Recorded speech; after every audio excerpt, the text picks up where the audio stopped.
Thailand. We miss you sadly, but we are getting ready to go to South America, so we're getting closer. Hi, Zaki. Hope you're having a wonderful time. Lots of love from me, Ali, and Teddy. And I can't wait for you to meet her at Christmas, and she's going to love you. Hi, Zach. Only 5 months to go now. It's all downhill from now on. Can't wait to see you at Christmas. Lots of beer. Love you. Love you, sir. Bye. Stay safe.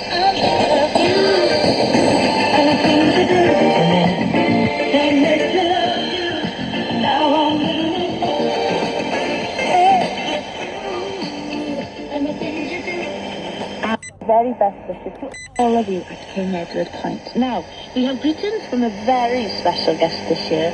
In February 1944, as part of a secret wartime mission, the first permanent UK base was established in Antarctica, called Leproy, to mark the anniversary of Her Royal Highness, the Princess Royal. Speaking to you as patron of the United Kingdom Antarctic Heritage Trust, and may I wish you a very good midwinter's day.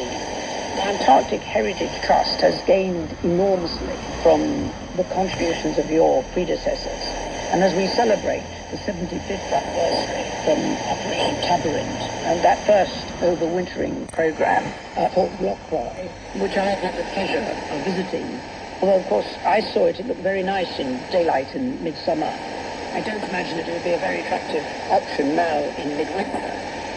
What people learned from our experiences of overwintering in places like Port Lockroy and the advantage that has given to the Antarctic Heritage Trust to be much more proactive in looking after and protecting the history that has been created in those 75 years has been tremendous. And given the focus on what the Antarctic contains in terms of information for climate and environment, it's very important that we maintain the bases in the overwintering as they are now.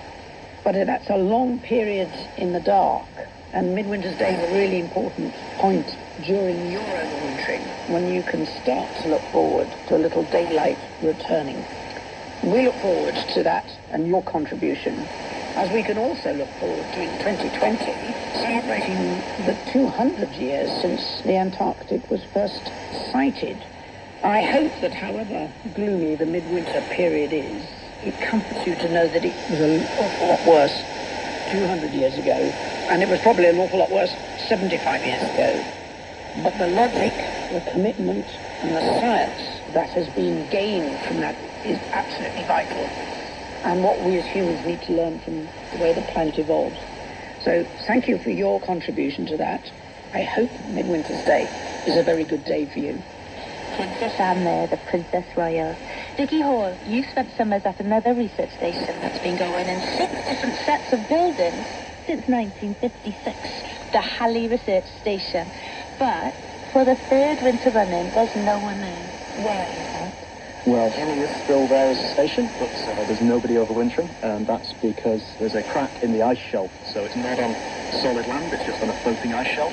And this crack means that at some point the whole ice shelf could peel away and take the station with it. So it's been decided a bit too risky to leave a wintering theme there. I've got a recording here of someone who did overwinter at Halley a long time ago.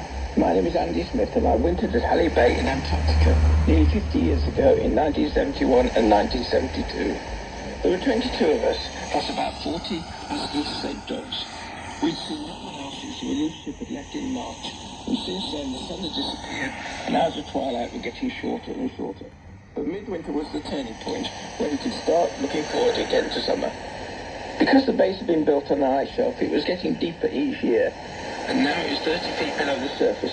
So going out, we had to get our kit on and climb up a series of ladders to the surface. We were isolated. Our nearest neighbours were a couple of 100 miles away, and we had no modern communications, no internet. Our only contact with the outside world was by HF radio. On Midwinter's Day, the base commander brought morning tea round to the bunk rooms. The latest process were given, and greeting messages received were read out. It was a celebration meal with good wine and special food saved for the occasion. I hope that's given you a flavour of our midwinter, and I'll end by wishing you a very happy midwinter and an enjoyable and successful time in that wonderful continent of Antarctica.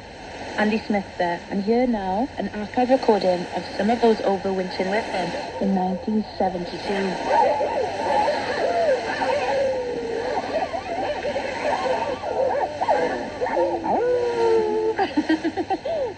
The sledge dog at Hali.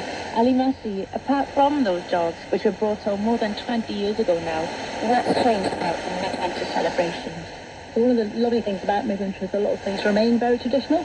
So a lot of the things that Andy experienced back then, we'd be experiencing now. We sit around the 8th radio and listen to the midwinter broadcast.